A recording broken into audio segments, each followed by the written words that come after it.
Oh my goodness. Okay. Hello, wonderful young people. Thank you for coming. Well, don't have much choice in being here, but we have Ryan managed to join us online. Lisa, thank you for coming. Very special thanks to today's presenters, Diana Rice, Micah J. Taylor, and Natalie Kepka. Today's panel is on the topic of peace and nature. Where did I put my notes? Give me 1 second.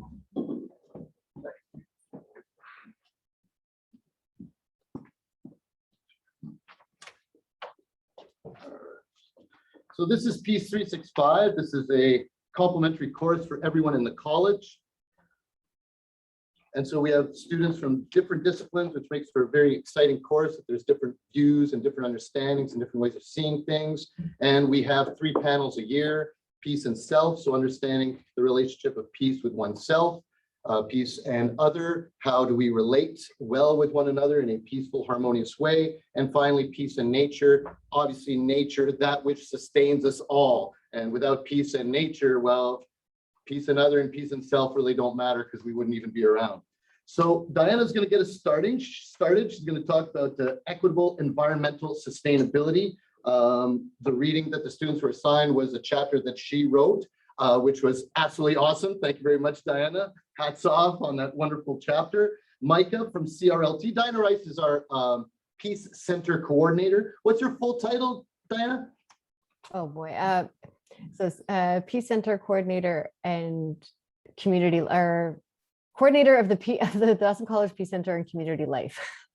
And community, what life? Community life. It's very vague and nebulous. Okay. Community life. So she is the director of the Peace Center, Dawson's Peace Center, and community life coordinator. Micah J. Taylor from CRLT, and Micah is going to be talking to us about the healing powers of nature as a very general umbrella kind of term, and I'll let Micah give you more details. And finally, Natalie Kepka from the Religious Studies Department will be talking to us about the sacred aspects of nature, or the sacrality of nature. So without further ado, I give you the wonderful Diana Rice, ladies and gentlemen. Hello, folks. So I don't know how many people actually got a chance to do the readings, and like, no judgment if you didn't, it's totally fine. I know this is the end of the semester, and I remember, even though it was many moons ago that I was in CEGEP, I remember that this time of year felt very frantic. So I will just basically summarize the reading for everybody, and then I have a couple of questions that either we will have time to discuss if I don't talk too much, or you can just reflect upon when you're on the metro on the way home, or walking between classes, or something like that. So what we'll do, Diana, is each presenter will present, and then we'll do rounds of questions where students will ask you a question, Micah a question, Natalie a question, and keep going around and around. Thank you. All right, so basically at my chapter, I wanted to look at sort of how can we connect climate change, what we need to do about it, and also systemic racism. So these are 3 things that are interconnected, but not often spoken about a lot. The parts that you read, it touched on it a little bit. And so we'll get into that a little bit anyways now. Okay, so pollution and the resulting health hazards of human progress have been studied since the beginning of the Industrial Revolution. We can find information on this that dates back much further than the 20th century, in fact, which most people don't know, and it's not talked about. The introduction of mercantilist and then capitalist economies based on the commodification of resources and human beings radically changed Western perspectives on the relationship between humans and the land. The scientific revolution and then shifting European economies deliberately distanced humans from our responsibilities and our relationships to the land. Our current fractured relationship with the land is evident in contemporary scientific data, which has recorded climate change, biological degradation, and a loss of biodiversity. Scientists have documented the highest global temperatures in human history, yearly massive wildfires, drought, catastrophic flooding, and increasing longer and more dangerous hurricane seasons, desertification, acidification of the oceans, collapse of entire ecosystems, and substantial decreases in biodiversity. As a species, we are dependent upon the health of the land, the water, and the air. Yet despite this fact, we have spent 4 centuries plundering, polluting, and abusing that which provides our continued existence. The degradation of our environment has also exacerbated conflict. When communities do not have access to the fundamental necessities to thrive peacefully, relationships are compromised at best, and already existing tensions between communities can become exacerbated. So how do we attain these peaceful relationships with the land and our human family? Well, we need a significant paradigm shift. So we need a thinking shift, a philosophical shift that removes commodification and consumption from our primary philosophical orientation, which is the thing that we think of first. Centering the land establishes a path towards equitable environmental sustainability for all earthly nations, plant and animal and human. So the scientific revolution and the Enlightenment sort of created a system, enabled a system through the scientists and through the philosophers of classification that was based on value of commodity and a value of money and monetary and exploitation, as opposed to the blood feudal system that existed before. So in previous, you sort of had folks who were the nobility and then everybody else. And that's sort of the classification and the stratification of society. The scientific revolution and the Enlightenment changed that such that everything was classified and categorized based on its value to humans, right? And so it's this system that actually birthed white supremacy and racial supremacy, because we began to classify. So Linnaeus, who's actually really well known for his classification of animal and plant life, he also proposed a classification of the human races and then created value on those human races. And unsurprisingly, Indigenous folks and Black African folks were at the very, very bottom of that list. And white folks, particularly white men, were at the very, very top of the stratification, right? So there is a distinct link between the beginnings of land as commodity and something to experiment on, and humans as commodified objects. So the centering of consumption via objective, scientific, and rational thought provided the philosophical orientation justifying European colonization. It became the mechanism to enrich themselves at the expense of Black and Indigenous peoples, as well as the health of the land, because neither were classified as intrinsically valuable, so invaluable for the sake of themselves. The only value colonizers and settlers ascribed to the land or to African and Indigenous peoples was as commodities to enable the expansion of their own wealth or as objects of experimentation and study. The illegal confiscation of land via the terra nullius doctrine, which is what it was a doctrine that was used by colonizers to say, hey, we can take this land. And the invasion of Africa, the kidnapping and enslavement of Black African peoples expanded the capital and strengthened the production capacity of European colonizers, which led to the rise of industrialization and then Western wealth writ large. So basically the wealth of the West is predicated on industrialization, which was predicated on the enslavement of African folks, Black African folks specifically. And again, this commodification of land and the theft of it in North America or Turtle Island, and in South America and Central America. So when our sources of life are commodified objects without consideration of the consequences, the exploitation of human bodies and labor becomes easily justifiable. So these constructed hierarchies of value have critically compromised our relationship with the land and then with one another. Our present global circumstances are characterized by unjust, racist, and gendered socioeconomic and environmental inequities. The restoration and reparation of our relationships with the natural world and with one another begins by rejecting consumption. To live in peaceful relationships with one another and the land requires radical action that disrupts the commodification of people and place. Our longevity as a species necessitates this paradigm shift that displaces consumption as our philosophical center. Mississauga Anishinaabe academic activist Leanne Simpson writes, "We've always known our way of life comes from the place or land through the practice of our modes of intelligence. Anishinaabe know that the place includes land and waters, plants and animals, and the spiritual world, a peopled cosmos of influencing powers. We know that individual values we animate in those lives in turn create intimate relationships with our family and all aspects of creation, which in turn create a fluid and collective ethical framework that we in turn practice." So positioning the land or place as the center, the site from which all other relationships flow, enables us to create adaptive and resilient systems. The land, as well as animal and plant life dwelling upon it, is by its very nature flexible and capable of regeneration. When we elevate the land as our center, it becomes a model and an informational tool to reorganize our systems and our institutions. We can learn and extrapolate from the processes of the land in order to thrive as a species while normalizing our role as stewards of the earth. The land is a site of knowledge and pedagogy, so a site of learning and how to learn, radically upends the basis of scientific thought. Renowned white European scientists and philosophers and their descendants, through these constructed hierarchies of value, which I talked about before, determined that they alone were the knowledge seekers, producers, and bearers. So the ones who could teach, who had all of the information, and that information in and of itself was correct compared to everybody else. This invalidated all other types and erased the value of indigenous knowledge. Centering the land refuses this Western paradigm of those who have knowledge and what knowledge has value. Centering the land enables us to strive towards equity of knowledge and value systems because we already understand that our natural environment has particular needs resulting from specific intersecting factors. So for example, if we center the land and we think about policy, right, about biodegradation, right, we would expect that policies centering the land would encourage biodiversity regeneration and would be tailored to account for why there was a decrease in the first place.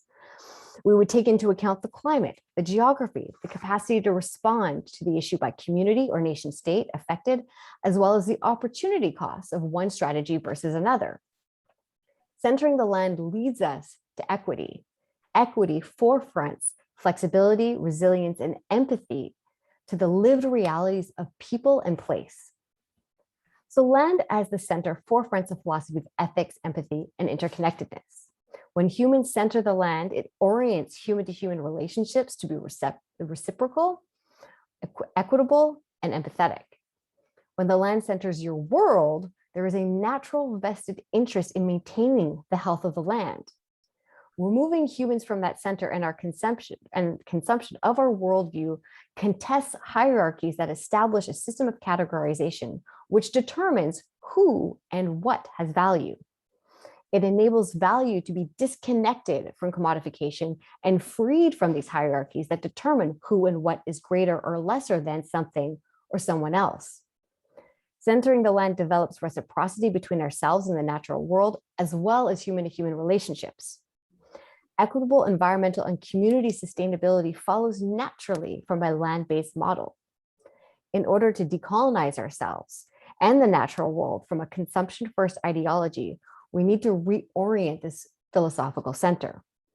The core tenet of centering the land, a guiding principle for Indigenous peoples across the world, enables us to organize in equitable, empathetic, and reciprocal ways to establish peaceful relationships in our own communities and our own responsibilities to the land. Now, lots of folks will say, okay, this is very nice. However, you're talking about massive change. And is that even possible? Governments have a hard time making the smallest of changes. Well, I would argue that COVID shows us differently. When COVID happened, successful nations in the management and containment of the first wave of the pandemic unequivocally demonstrated that it was possible for governments and people to cooperatively achieve tangible, positive health and environmental impacts. There have actually been studies that have shown that all major cities that went into lockdown for more than 2 weeks, huge amounts of water pollution and air pollution decreased dramatically. In fact, there are areas where they had, so for example, in India and Pakistan, in communities where they ordinarily couldn't see the Himalayas because there was so much pollution, for weeks at end, they could actually see the Himalayas for the first time in some of these communities because there was such a massive reduction in pollution because people were in lockdown. When we center health over consumption, a consumption-driven economy, policy becomes driven by empathy rather than wealth attainment. The positive environmental outcomes of the COVID-19 crisis were not by design, but they demonstrate 3 undeniable facts. 1, humans are responsible for our current environmental crisis. 2, the economy is linked to environmental outcomes. And 3, system-wide change that deliberately relies on experts and local community considerations, as well as intergovernmental coordination, is possible and rapidly attainable. So if we look across the globe at different countries' responses to COVID-19, demonstrates that success is dependent on shifting focus away from neoliberal capitalist needs, so our current capitalist economy that is defined as a neoliberal capitalist economy, to our needs as whole human beings interconnected to one another. Those who have been successful in the management of the pandemic deliberately focus their response through the lens of public health and not the economy. This shift from GDP and the stock market growth enabled governments to prioritize people, not commodities and corporations. Furthermore, this approach shone a light on the vast array of inequities in care, employment, housing, environment in many countries, particularly for racialized populations. These now highly visible inequities have sparked serious conversations about how to close the gaps in wealth, health, education, and community investment. In some sense, it should not be surprising that a shift from markets and economy netted positive environmental results. Imagine the results if our primary focus was the land and not humans. The possibilities for enacting equitable change in our systems and our environment are unending. And I'm going to leave you with these 2 sort of questions to think about before we move on to our next wonderful panelists. When I say let's center the land, you're like, okay, but what does that actually mean? So think of it this way. What does the world look like? What does it feel like if you as a human do not have more of a right to exist than an ant colony? What if an ant colony has the exact same rights to existence, to life, liberty, and freedom, and all that kind of good stuff as you as a human, right? And secondly, what does our world look like and what does it feel like if all policies and regulations that were created, irrespective of what ministry or department it's coming from, if every single policy, if every single piece of legislation, if every regulation had to first think about environmental impact in ecosystems before it thought about humans? What would that look like? What would that feel like? And how would that change the world we look at? Thank you.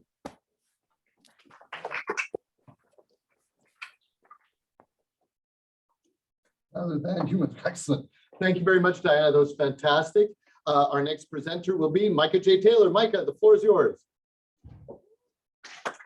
Thank you. Thank you. Can everyone hear me nice and clearly? Yes. Yeah, wonderful. I'm feeling a little heavy, but motivated and hopeful after that, Diana. And I think this is exactly why it's part of the theme. And I think that kind of connects to what I'm about to say, is because we know that nature is so important, not only for our societies, but for our individual selves. And so I was very happy to be invited to be speaking with this class who've all volunteered to be here to learn a little bit more about peace. And I think this is something that we've all been working towards, whether it's finding the peace within ourselves, finding peace to share with others, or finding peace within nature. And I think this is why I wanted to share the reading I assigned, is because we're starting to see more and more scientifically proven evidence that nature can help find, whether you call it peace, calmness, you call it benefits, it depends on you, but we know that right now we can have a personal benefit from nature and the interaction and the relationship we have with nature. So the main 3 reasons why I asked you to read this reading today. So I hope you learned something new, or maybe saw nature in a different way than you maybe saw it before. I hope that you started realizing that kind of throughout all 3 readings, you started seeing that nature offers unbelievable and now measurable benefits for ourselves. And then that connection to peace, as I said, I think so many of us are trying to find that peace within ourselves, and we're seeing an increase with mental health issues, for example, in all sectors and all different careers, whether it's for your employees or for the clients that you're dealing with. And I think this is where it comes down to understanding that we know there's issues arising. There's less nature, there's more mental health issues.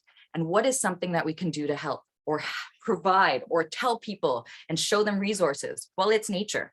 And I think this is where, breaking it down, I can't see the class, but nod your head or raise your hand, to agree with me. But if I were to say, hey, are you feeling stressed about the final exams coming up? Or are you feeling a little anxious? Oh, there we go. Wonderful. Wonderful. So are you feeling a little anxious? Yeah. Yeah. Okay. So what if I said I had a magic medication that is free with no side effects? Would you try it? Yeah. Yeah, right? Yeah. If I said for one of your family members, if they're struggling with high blood pressure, or maybe they're dealing with concentration issues, would you want a no side effects free medication to help with that? Yeah, exactly. And I hope one thing that you took out of the readings is that nature can be that cure, but we have to take time to appreciate it and understand where we can find those benefits to help better protect it and hopefully make that cultural change like Diana was talking about. So as we know, and in I think it's the next presenter in one of her readings, they actually mentioned this, and this is something I reflect on a lot. Less than 100 years ago, 80% of us lived in rural areas, and we could find nature within, actually, I'm at my parents' farm right now. So I grew up in a country, I grew up surrounded by nature. And only when I started going to Dawson College and realizing as an adult how much that benefited me and how much I can use nature as a mentor. So this is something that I'm privileged to do at Dawson, and in the CRLT department, I teach a lot of the outdoor recreation programs. So before teaching at Dawson, I did a lot of studies and research where I took youth and at-risk youth specifically to outdoor camps where we did outdoor recreation. So whether it's canoeing or camping, and it proved, and we did a study, and it proved that the youth coming out of that experience had more resilience. They didn't see failure as something to give up on. They saw it as a risk that they could learn from. They started feeling more personal confidence or that personal growth through those experiences. And it was like a life-changing experience. But I think this is what's so important, is that it can be a life-changing experience for all of us. But we need to make sure we take the time to understand why nature has this benefit on us. And I think, in CRLT, we always say nature is our mentor. Nature can teach us so many things. And if you don't know a lot about it, do your research. Maybe ask yourself, hey, why do some trees turn yellow and some only orange? Why do they start losing their leaves at a certain time of year? You can do that research. And the more we understand, the more we can appreciate. And I think, as teachers and working in the education system, we know that how powerful education can be.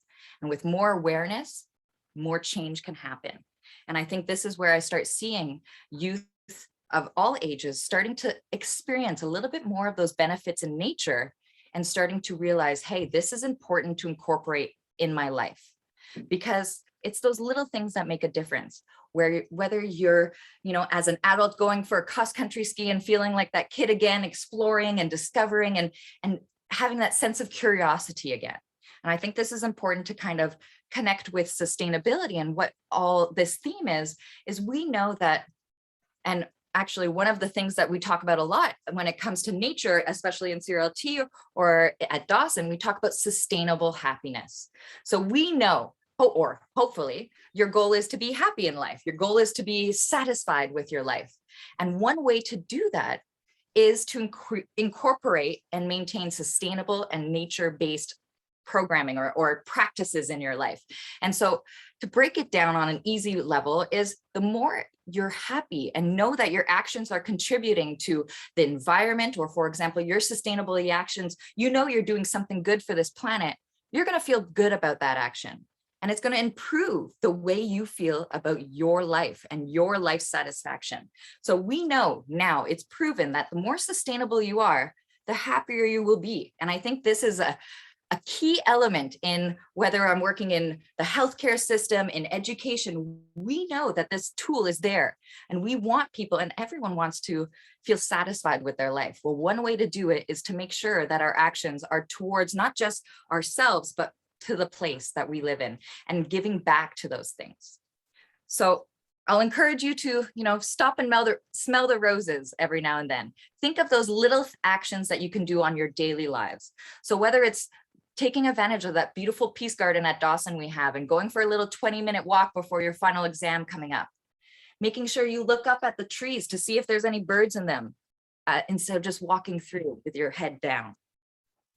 we talk a lot about in CRLT, those little actions. So self-care, making sure that when we think of self-care, are we incorporating nature within that? Are we taking time to spend outdoor? So for example, instead of going to the gym, can we take advantage of a sunny day in the summer and do something that is physically active, but in the outdoors?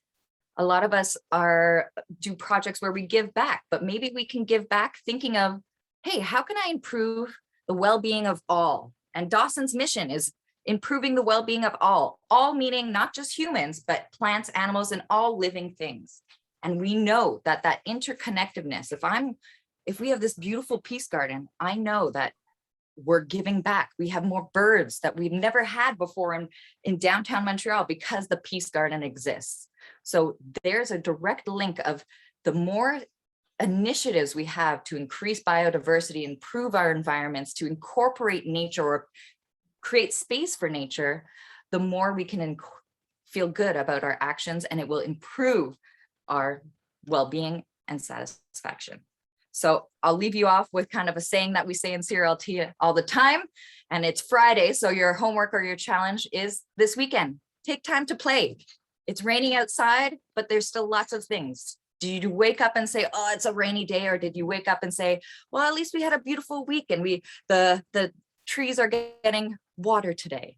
So there's so many different ways that we can just easily start looking at the world in a different, more positive way, and thinking not just only of ourselves, but of all living things. So thank you. And I look forward to your questions. Thanks for turning me around, Ivan. I appreciate No it. problem. You can take a look at yourself in feedback mode. Okay. Am I here? There? Hey, all right. Thank you very much, Micah. Yeah, I remember one expression, rain is just liquid sunshine. So you can go out and enjoy. I love that. Sunshine. That was brilliant. Thank you very much, Micah. Our third presenter today is the incomparable, the wonderful, the amazing Ms. Natalie Kepka. Hi, everyone. So can the Micah and Diana, Lisa, can you guys hear me? Yeah, okay, great. Screen here. I have a PowerPoint that I'm going to share with you guys.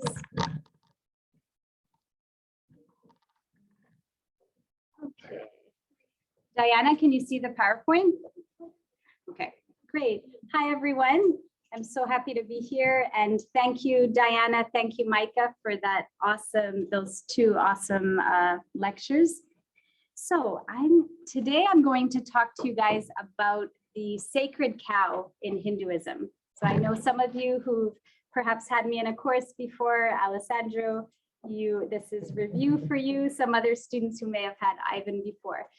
You may know a little bit about this topic already. So in your reading that I had you guys read for today, you have a short excerpt from Marvin Harris's book, Cows, Pigs, Wars, and Witches. And this is the chapter on the sacred cow in India, the mother cow. So I'm gonna talk to you guys a little bit about Marvin Harris and the theory that he elaborates on, and then we'll use the example of the cow to link it with his theory. So Marvin Harris is an American anthropologist, and he focuses on the theory of cultural materialism. Cultural materialism, it's an anthropological paradigm where one would look at the maintenance, the origins, and the change within a culture, mainly by what it trades and sells and buys and things like that. So he's looking at food, mainly with ecological and economic variables around food.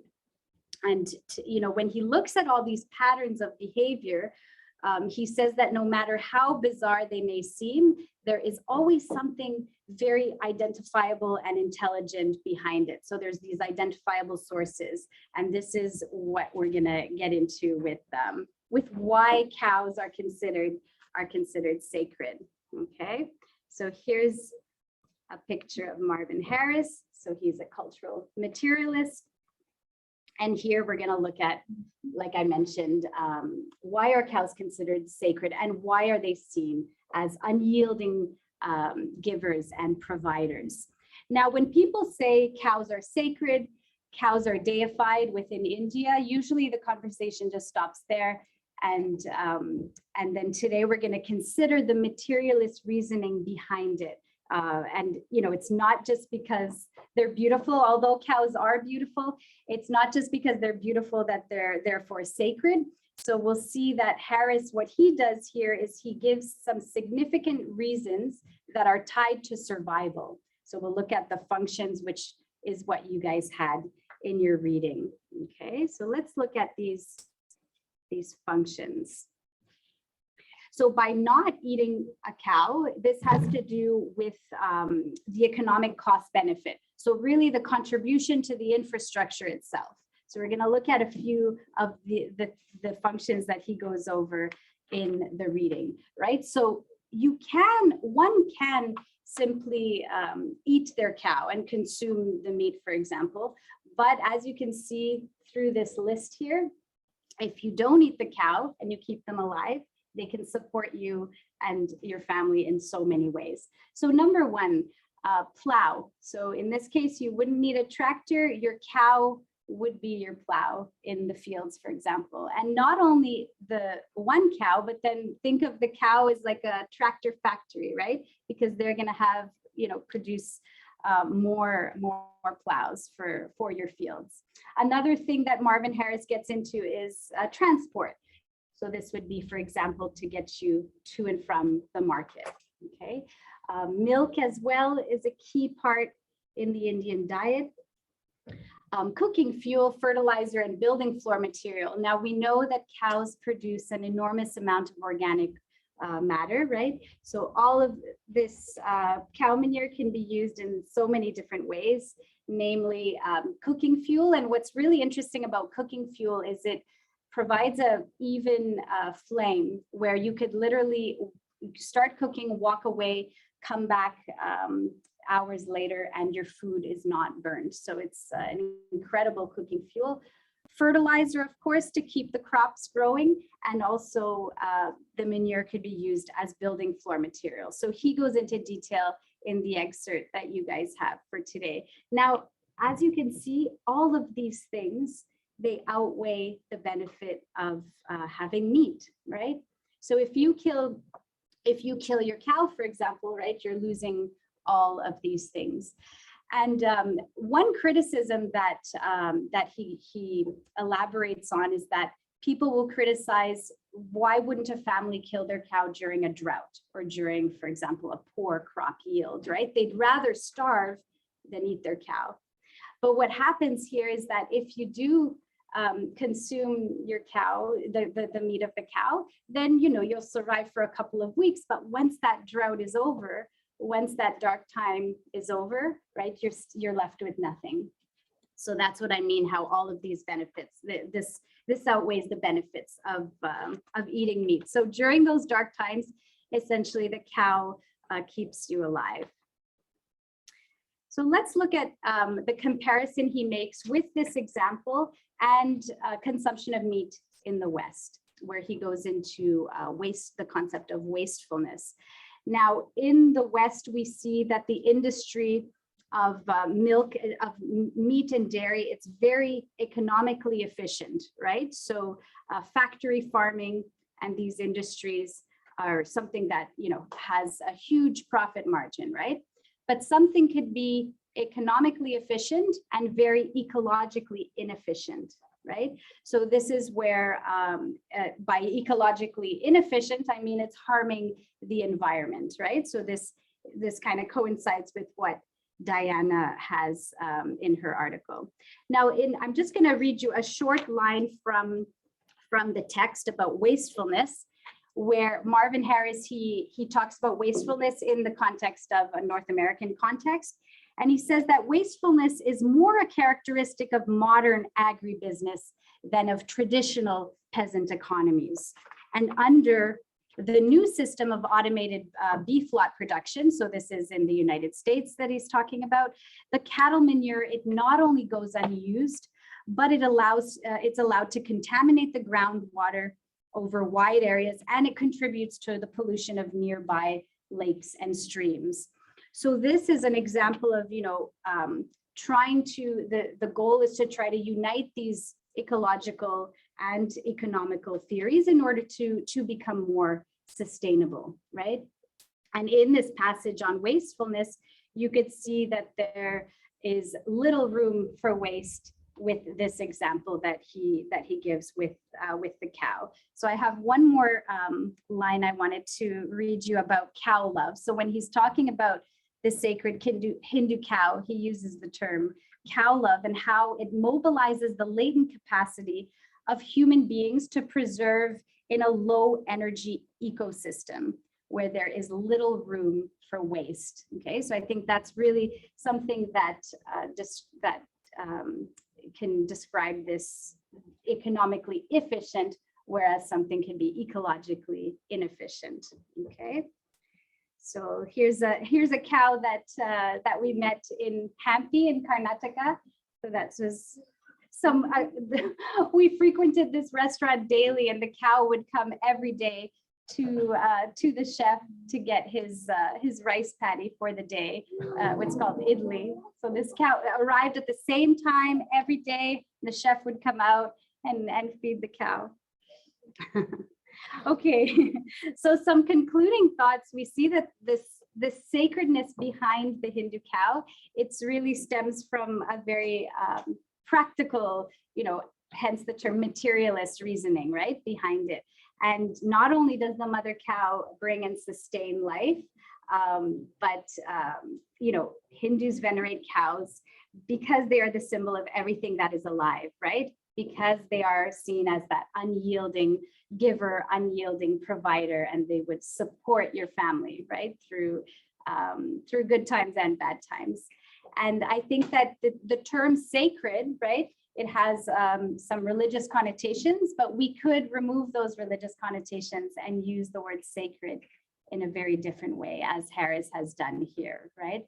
So yeah, I hope you got something out of the reading, and I look forward to your questions. Thank you very much.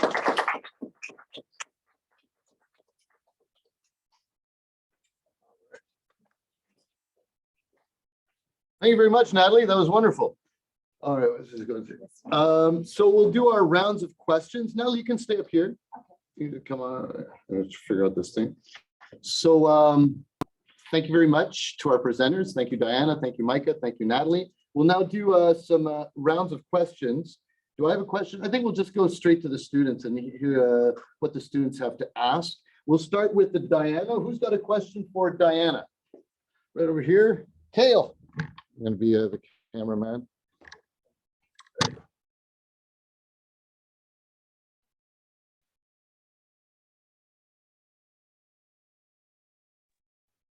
Hello.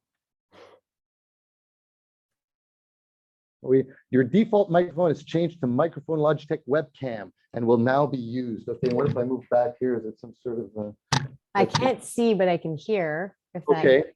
I was trying to get Kale there so that we see who's asking the question.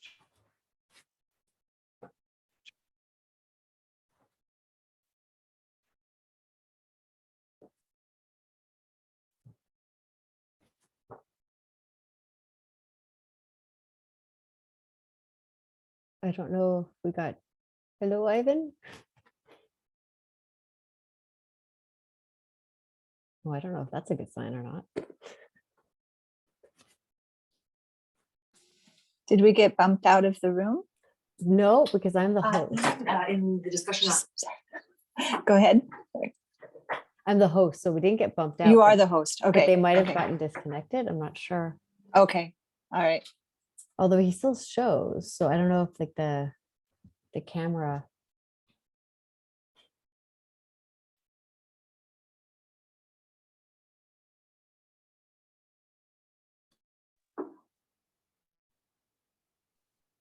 I was gonna say we could hear him before. If anything, they can use the chat to rate the questions if we need another solution. I wonder if they can hear us. If you're mute, they shouldn't.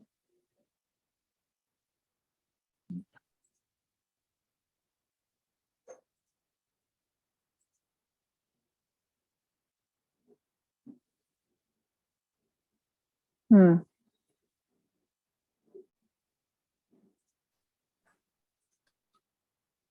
Hello. Yes, hello. Yes.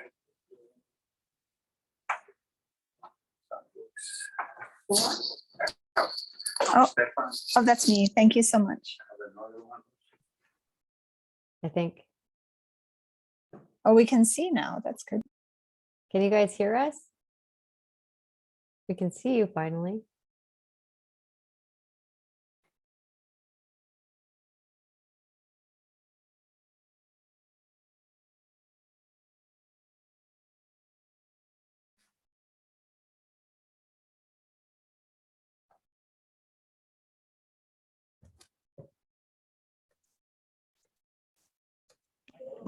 Hello, hello. Hello? Are you able to hear us now? Yes, Can you also hear us? See us, sorry. yes. Okay, I fixed the problem. Cool. Yeah, we did it. Okay, so I have to ask a question.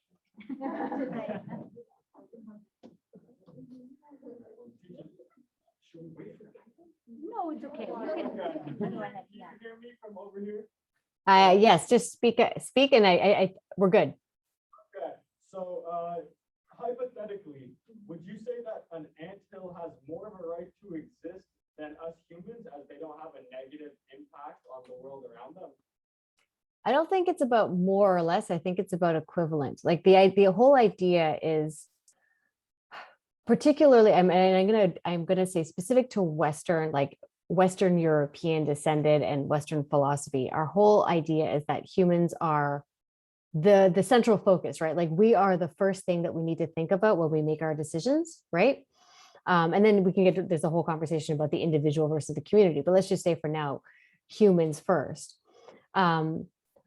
So I don't think it's necessarily about whether an anthill or an ant colony has more of an inherent right because they have less of an impact. Because if you think about, for example, like in a situation where an overrunning of a massive ant colony could actually have a very negative effect onto an ecological system, right? So it's not so much that ants or other insects or plants are better or worse than humans, but that we always presume that we have more rights than they do because I can speak, because I can invent tools, because I can do things, quote unquote, that are above and beyond the intelligence or capacity as we judge of animals or plant life or insects, right? So I don't think it's necessarily a one or the other. I think we have to look at them as equal value, and that we can both have negative impacts equivalently depending on the circumstances.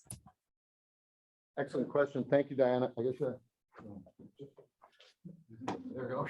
Gotta figure out what's going on. Which reminds me of the Buddhist notion of shunyata, emptiness. So this idea, it's not a nihilistic in the sense of Western nihilistic philosophy that things are not worth anything, but rather that life is empty of self-existence, and rather we are interdependently co-arising. So whether human or ant or plant, it's a united system. It's an interdependent system. So any aspect of that system that is out of whack affects the whole system. Would you agree, Diana? Yeah, it's about looking at the balance, right? It's really, and this is tough because our entire Western civilization is really predicated on the notion that like my shelter needs are more important than a bear's shelter needs, right? And changing that, it's not just a simple philosophical thing, right? I mean, our entire system is predicated on this, right? And when I say systems, I mean, you know, our housing, our education, all of it, health, all of it is really us first. And so to me, the only way that we can, you know, be resilient in the face of climate change, because we can't stop climate change at this point. This is about mitigation. We're at that point of mitigation, right? How we can make it as least bad as it possibly could get. The only way to me that we do that is we have to stop thinking that as a human needs matter more than an ant or an ant colony, right? That we have to take into consideration that ant colony actually provides a service. So, for example, when Natalie was talking about cows and plowing, right? So one of the things that's really great about cows and using animals for plowing versus technological machines is that machines actually over aerate the soil, which actually makes the soil over time less productive, and it actually reduces its arability, right? So the ability to grow. Whereas when you have animals who are doing it as your plow, it doesn't overwork the soil, and it doesn't destroy and over aerate and over oxygenate the soil, and therefore reduce its arable nature and its capacity to continue to produce over time, right? So it's shifting this thinking of technology and consumption, and getting the most for the least has put us in a scenario where we're producing more than we need. Not everyone's even getting everything that they need, even though we're producing more than we need. And we're doing it in ways that is detrimental, that effectively detrimental to us. Because if I don't know if anyone has to do grocery shopping here, or if you ever see your parents' grocery bills, if you don't do grocery shopping, but in the past year, vegetables have actually increased on average for about $200 on grocery bills in Canada. And it is directly related. It's not the supply chain issues we're having now. It's directly related to climate change. It's because areas that traditionally would have had longer growing seasons and productive growing seasons are have more drought, have more flooding. There's less water in the ground. So like the aquifers that the soil needs to be able to be irrigated are being reduced, as well as the wildfires and all this kind of stuff. And so we can actually produce less, and so the costs are going up, and it's just going to get worse. Thank you very much, Diana. There's a quote I picked up that kind of is one of the quotes that supports the way I live, from Gandhi: simple living, high thinking. And yet today we feel their agribusiness is really pushing into India. Millions of farmers are protesting the laws that are being changed. So this is a major issue that you bring up. Thank you very much, Diana. Do we have a question for Micah? Yeah. Who's got where? There you are. Hey, Emma, go for it. That's Emma. Can you see her? There we go. There. So my question is, when, let's say we're taking a group out, like on a nature walk or on a excursion, like skiing or sailing or whatever, what are the ways that the different seasons can have on that use? Or how can it affect, can the seasons affect everyone's mood? Will nature affect the mood of the people on the excursion? Yeah. Cool. Micah? Yeah, well, it's an interesting question, because I think we all have our different comfort zones with nature. And I think that's where bringing youth out and making sure that you can show them different ways to interact with that nature without getting them uncomfortable can help start realizing that, hey, I can look at that ant colony and figure out and learn from them and see what their mission is. And so I would say the benefits are endless, but it depends on how you present it. And you have to present nature, especially nowadays where people have nature deficit disorder, or they're growing up and not being exposed, not going out to the parks, not going for those family walks. We start realizing that it starts, like in the reading, it says, it starts breaking down those layers of resilience that we gain through our experiences with nature. And I think this is where, if you think back as a kid, when you're doing those imaginary games outside, or and using, the stick for the magic wand, or the stirring the mud soup, all of those connect to, why do we feel comfortable? Why can't we use our imagination in the same way? And I think when working with youth in the outdoors, we have to kind of cater it to everyone. So you got to do something that's a little bit more maybe hard skills, like how to set a fire outside, or how to camp and make your own shelter, so that you start realizing and connecting, hey, how does that deer feel when it's super cold and a rainy day tonight? Where are they sleeping? Where are they finding shelter? How are they making their shelter? And starting to connect our experiences with the experience of the animals outside. So once again, like I was saying, the more we see and understand the nature around us, the better, or hopefully the more we want to protect it. And the more we want to protect it, the more we can, when we grow up, make those changes. And whether it's the schools or the communities that we're working in, we can start incorporating nature-based education or sustainable initiatives and practices, so that people understand that, hey, we can learn a lot from nature, and there's different aspects that people will take out of it. Maybe Emma, it might help with, for example, it calms you down, where I go outside and it really energizes me and it gets me super excited. So there's different ways to use nature to bring out emotions. And I think making sure that they feel safe in that environment and not threatened by nature is one step at admiring and appreciating nature more. But thank you for the question, Emma. That was great. Thank you, Micah. So Micah's talking about nature-based pedagogy. So I guess nature-based pedagogy would be an important step in the paradigm shift that Diana is saying is essential. Exactly, 100%. And I think, like, even to add to the last question, right? We have to remember there's only 2 animals, and we are one of them in the whole world that can change an environment on purpose, right? Us and the beavers, we can change an environment.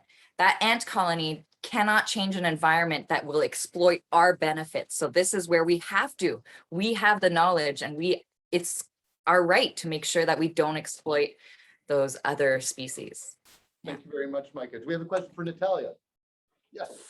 Well, this is a mix of questions for Natalia and for Diana. Diana, yeah, sorry. So you were saying how cows are a symbol of everything that is alive, because they're this unyielding giver and provider through good times and bad times. Would you say that that's also a model of how we should be with not only our community, but with how we are with the environment? Of course, yes, that's great. You could use it as a metaphor for life as well. Yeah, and I think that what Diana is saying about, this kind of this disconnect, right? So initially we had this connection with, a realization of human and nature as one, and then there's this kind of, it shifts to almost like a man's dominion over nature idea, right? And now it's inevitable that there has to be a return to nature and human as one, right? With an increased kind of environmental awareness. So I think that, like you said, to use that idea of giver and provider with those people around us, and not only with non-human animals and human animals, right? Yeah, I think that's a great way to see it for sure. And there's a part 2 for Diana. Yeah, well, I had another part to add.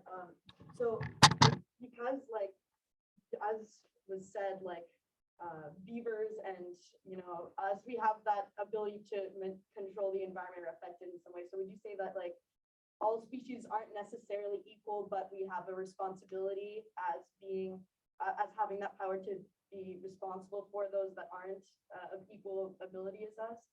That's for Diana. So Yeah. I would say, and I love this question. So I would say that we are all equal, but we are not all in a place of equity. So this means that, right? So that, the beaver, humans, ants, praying mantis, whatever, the plural of that, we all equally have our own responsibilities within the ecosystem, right?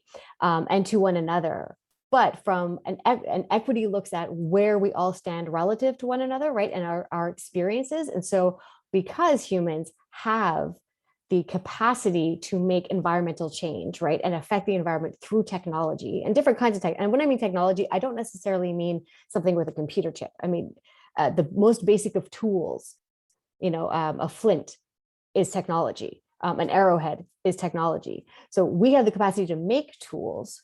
So we have a higher level of capacity to be able to affect change. But I don't think that necessarily makes us, I don't think that changes the equalness, the equal nature of our relationship, or whether we are more equal or less equal. I just think it means, like, from an equity standpoint, we have an advantage that many other species do not have, right? And then by that advantage, by that privilege, we then have a greater responsibility to affect change in positive ways, such that those species that cannot affect change their environment net the positive benefits because we can. Does that make sense?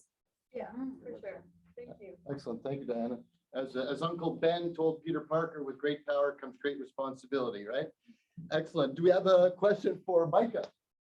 Yes, Francis. Say there's a difference between the benefits you get from spending time in I'm sorry, you're going to have to talk a little bit louder. You can even come into the camera. I'm afraid to move this thing, and now we're gonna lose. I gotta go right for David. Go ahead. Yeah, I'll just talk. There you go. is there a difference between the benefits we get from spending time in nature in an urban setting and spending time in nature in like the countryside, let's say? Great question. And I don't have the scientific proof to that question, to answer that question, but I would say right now, it's how you see nature. So if you're an urban person and you find nature in a park, I think that would benefit you in the same way as, for example, me growing up on a farm, and I think, you know, I need kilometers of forest to enjoy nature. I don't think that's what it's more of connecting with the nature around us. So even if you have that one tree on your property, have you had a chance to see what type of material their bark is, or what type of leaf the pattern comes out, how they adapt to the weather, what type of birds do they attract? So it's more about that connection with whether that single tree or a forest is, how do we make sure that we are connecting and we're taking time to appreciate it? And that's when the benefits start coming, in my opinion. Excellent. Great question. Great answer. Thank you. We have a question for Natalia. For Natty. Anybody over here? Dun, dun, dun, dun, dun. Yes, Francis, go for it. Do we have anybody else? We heard Francis, go for it. Good timing. What do you think would be like the most realistic way we could use the way cows are treated in India and the way cows are treated in like the United States, let's say? To compare the two or And, to, like, what do you think the best way, what do you think the best, what do you think the best way to would be like, find like a balance? to find a balance between what, yeah, because what he's talking about is to find a balance between the economical, advantages with profit, but you have to also consider the ecological variables as well, right? So to me, I mean, as I don't know if any of you guys have seen Kip Anderson's Cowspiracy. There's also a documentary film on Seaspiracy where they talk about the environmental ramifications of consuming, meat, dairy, and eggs and fish. So in this sense, I think striving towards you could just changing one's diet, right? To not the amount of environmental ramifications around factory farming, right? We see that that's causing huge, there's unsustainable methods, right? So if everyone could perhaps go towards more of a plant-based diet, and it's not so black and white, it's not to judge the way people eat and to reduce it completely, but for those who can, just to make an effort maybe to reduce animal consumption. For those who can is important though, because obviously not everyone could have a plant-based diet, right? Depending where you are geographically, climate has a lot to do with it. In some places, you just can't subsist on only plants, right? So yeah, it's a lot of different things we have to consider. But I think in an urban, modern environment, definitely we can become more sustainable by changing the way we eat. Yeah. Excellent. Great And if I question. can add, actually, just it also is about, I mean, this sounds really lame possibly, but it's also who you vote for. Literally, the people who sit in office are the ones who make the choices and the legislation about the way in which industry is run.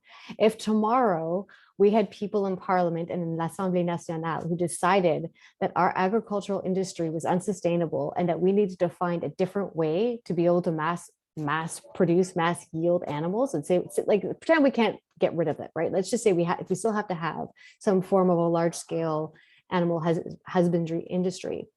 There are ways that we can do that are ethically and safe, that do apply principles like they are used in India. So using all different parts, using the cow in different ways, using other animals in different ways, right? And not just for consumption. So it's also about who you vote for and who's literally making those choices, and also the choices to ensure that industry doesn't have a larger say than you, the consumer, right? Because at the end of the day, right now, pork farmers and dairy farmers and chicken farmers have huge lobbyists and big legal pots of money and people who are literally paid to keep these systems in place, right? And so as long as sort of corporations and these kinds of large scale systems are funded and are prioritized by politicians, nothing will change. Like you could, stop eating meat, but if the system isn't changed, then it won't ultimately matter as much, right? So who you put in office also really, really matters on making a large scale difference. So you can vote through the democratic process, as Diana was saying, in terms of which types of leaders and what are their ideologies and what are they bringing to bear in Parliament. And you can make a personal vote in the sense of what you put on your table. And there's the Glasgow Climate Summit is going on now. If I'm not mistaken, half of the greenhouse gases are caused by raising cattle, by the corporate meat farming of cattle, half. So beyond reusing and recycling and cars and such, if we can reduce our red meat consumption, and we don't need to eat red meat, especially as Natalie was saying, in an urban environment. I mean, to eat cows, it's certainly corporate meat farming for cows is horrible for these sentient beings. It's horrible for the planet in terms of the greenhouse gases that they emit. And it's not really good for our health. And there's a lot of evidence that says that red meat is just not that good for us. So more organic, local eating would be better for all of us. So there's different things that we can do, and we can operate on all of these. Blue. So with the way the world is right now, profit is at the forefront of our priorities. I'm just wondering, is there a way to switch to a means of meat consumption that is ecologically efficient but still profitable in a financial sense, or is it a trade-off? Good question. I think you're totally right about how it's profit driven. And I think what you guys have learned a little bit about Vandana Shiva, right? And I know Diana, your reading had mentioned her as well.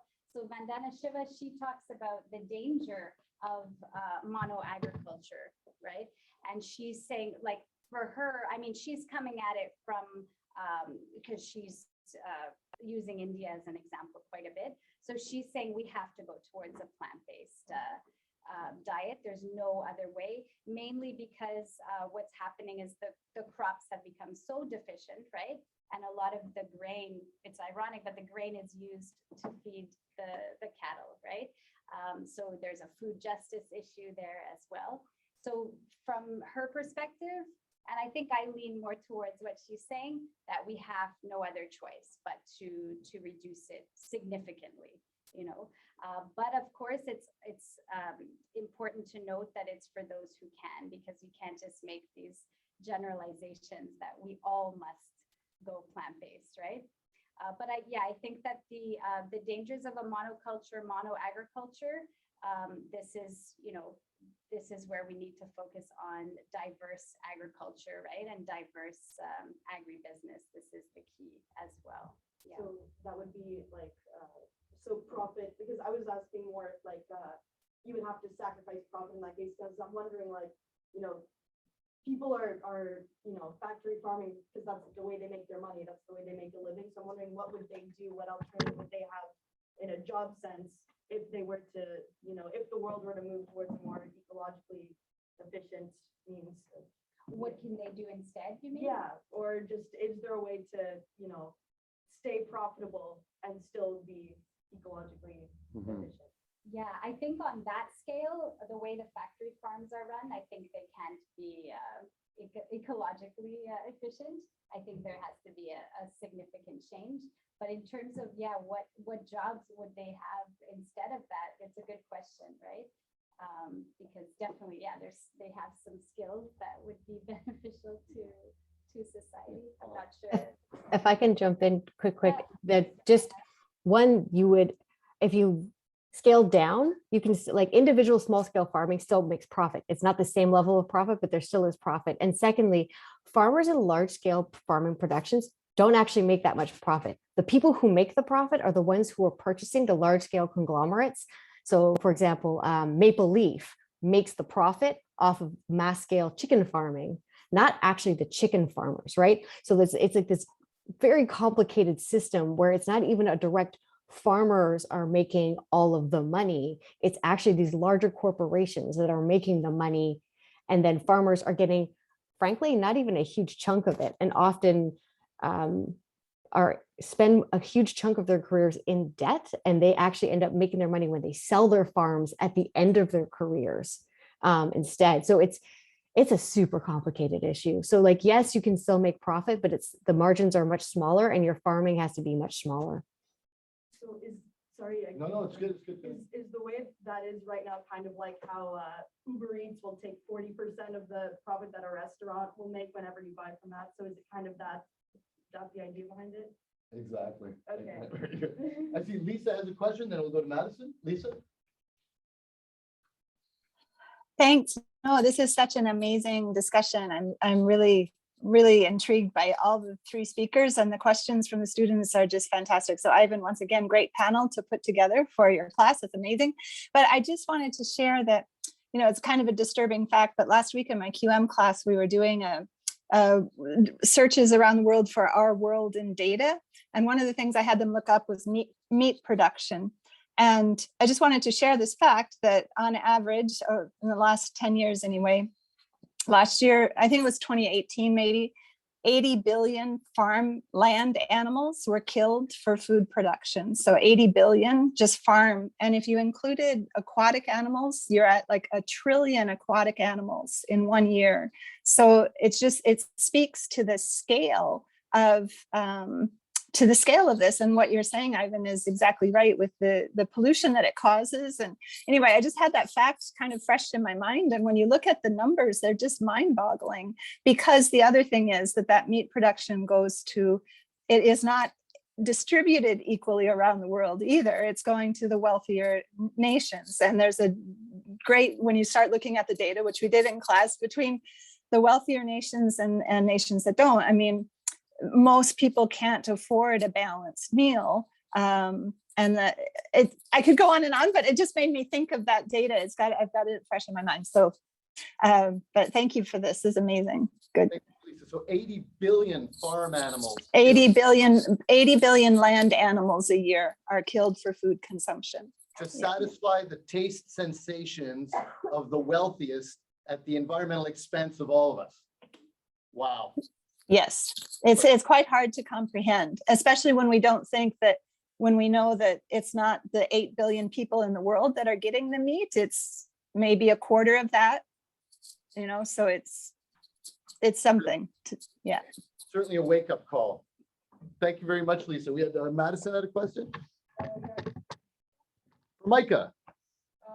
Since nature is the cure and nature is like our mentor, and we should appreciate nature and having interconnectedness, how come we haven't turned to EU people, native peoples for that? Since we're all about, well, I am native myself, how come we don't turn to them since we know all about these facts and all these? Yeah, I love that question. And I think Diana will definitely step in after this, because I think that's basically what Diana was talking about. Is right now, unfortunately, those who shifted the culture of our way of living and our evolution, unfortunately, were the wealthy, were the ones that were coming and conquering and colonizing and taking away and thinking their way is the best way. Now we know, and I love the question, is because now we're starting to realize that, hey, there's not just one way to do it. There's not enough animals for us to survive on. There's not enough land for us to keep growing. We only have this one planet. And I think that's where this shift, and I think climate change and awareness of the crisis that we're in has been shifting the ways of where people, maybe hopefully the ways of working and the ways that people are adapting. And hopefully we'll get back to that. But I think, unfortunately, it's years and years and years of thinking one way is the best way and wanting profit and wanting to build bigger and better. And we forgot to realize or think about what we are exploiting with that development. Excellent. Diana, you want to jump in on that as well? Yeah, so I mean, white supremacy is often my answer for things. But colonization and Western hegemonic dominance and the very specific ways in which knowledge is produced and created and accepted is the biggest problem, right? We decided, and when I say we, I mean people who look like me, we decided that our way was the only way, and not just like at the time of colonization, but continuing on, right? And so, but right now, there is, it's small scale hope, but I do have hope because there are programs in place now that are starting to look to Indigenous worldviews and systems and technologies and sciences, see how they can sort of walk both paths, how you can have both what we know today of, let's say, Western modern science plus Indigenous knowledge. So for example, there is a scientist, his name is Dr. Warren Cardinal Mateague. He works for Agriculture Canada, and he has 3 forms of research. One is looking at the ways in which Western and Indigenous sciences can walk side by side and work together when it comes to agricultural food policy. 2, he has this really great research on the idea of plant data sovereignty. So basically, who has the right to knowledge and own the knowledge of plants and patent that knowledge, right? So one of the big problems when people are talking about some monocultures like Natalia talked about, and Monsanto and all these things, when they're, GMOs and et cetera, and seeds, we have decided that we have the right to plant data and to patent that data, right? And that is a problem. And so he's exploring these kinds of things. And this is within the context of the government of Canada. His research is funded by the government of Canada, which gives me a little bit of hope that, that there's a better understanding, there are better alternative ways to look at the world. And also researchers, and again, this is all small scale, and I realize that this all needs to be scaled up, but researchers are also doing really interesting things in Niger on the African continent. And so there was a researcher who decided they wanted to see what technology worked better for millet yield. And millet is a type of grain. And what they did is they had a control group where they grew millet and they did nothing, right? And then they had a field where the millet was grown through Western irrigation practices. And then they had a field of millet that was grown using Indigenous African Nigerite, I think that's how you say that, knowledge. And basically the Indigenous knowledge was basically you would plant your millet seeds, but then every few feet you would have a hole that we would have next to it.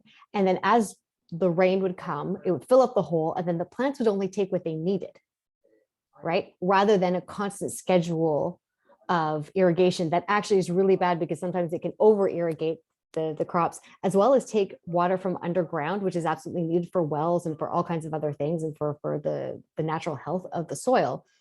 Anyway, so they did this whole big experimentation, and they realized, not so unsurprisingly, that the traditional Indigenous way of irrigation produced not only healthier millet crops, but more. It yielded higher, right?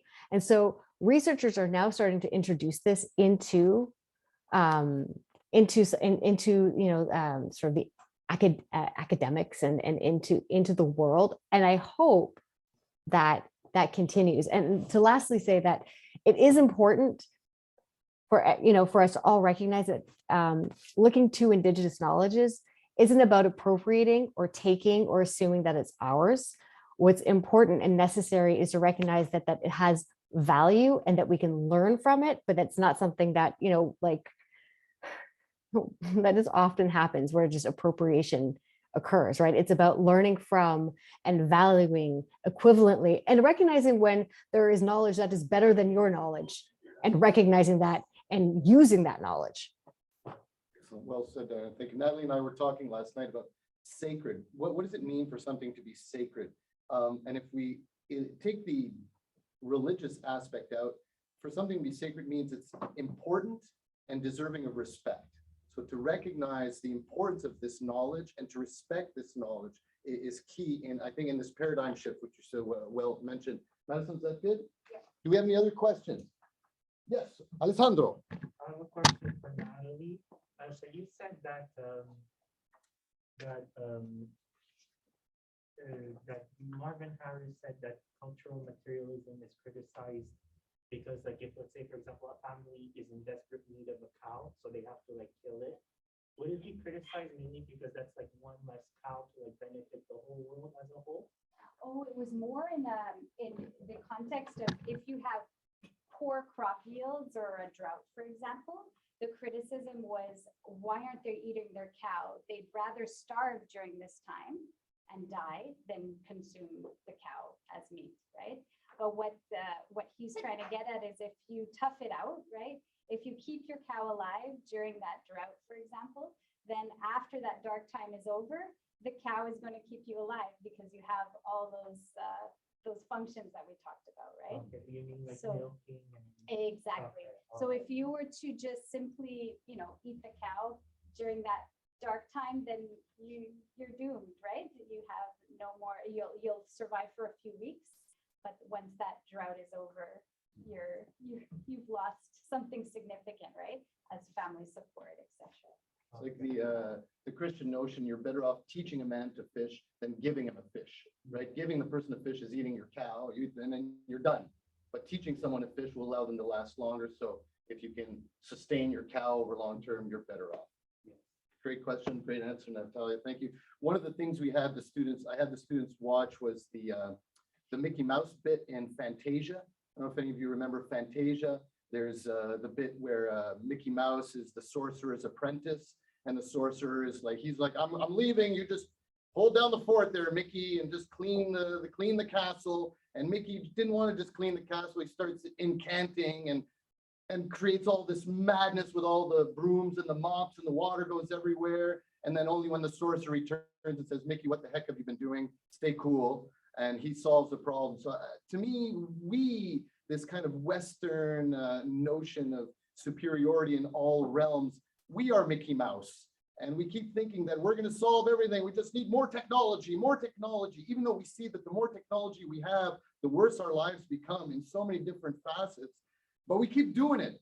And somehow I think we need to recognize the inherent wisdom of nature, which is the wisdom of the sorcerer, which is indigenous knowledge. And say, okay, the sorcerer has it figured out. Why do we keep messing with what the sorcerer is trying to teach us? Just turn to what the sorcerer is trying to teach us, learn from it, apply it, and maybe some of our technology will be of use, but it certainly needs to be in context. And we need to realize the benefits, the pros and the cons of this massive rush towards tech solutions to everything. Well, and Thank you. maybe That's it's, I was saying, it maybe thinking about it in the way of what would our world look like if when electricity had first been, well, not discovered, but like it was harnessed and then sort of mass distributed into the world. What would have that looked like if the question had been not how can I get as much electricity to everybody as quickly as possible, but how can I do this in a way that ensures that it's a sustainable system that doesn't impact the environment and then enables us to benefit from it, right? What would our world look like if we had skipped over steam power and that kind of thing and really had started looking towards solar and wind and using these sort of renewable sources and looking at those impacts, right? But we didn't do that. We decided that we found a cheap, efficient, dirty way to get what we needed because we came first, right? We are more important. But if we had that sort of principle of, okay, well, we can't take more than what we need and we don't have an inherent right to imbalance the world through our technology. We can create technology still, and we can have useful technology, but we have to be responsible and ethical about the way in which we create it and what the outcomes of it are. Well said, Diana. Thank you so much to our wonderful panelists today. Round of applause for Diana Wright, Michael J. Taylor, brilliant Lisa. Thank you for coming. Much appreciated. Have a great week, everyone. See you soon. Bye, amigos.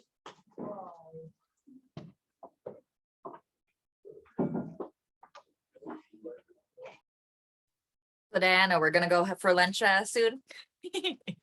That would be lovely. I would love that. Yeah, That would be I would great. love that. Yeah. Well, happy Friday. Thank Thanks. you. Honestly, I love hearing you, and I was like, just keep asking her the questions. I felt like I was But like, great man, job. Diana, you need to shut up. You're talking too much. No. Well, and that's it. We're passionate, and I think that's why the students will maybe pick up on something because they see that passion. They see the hope that we still have, right? Hope is them.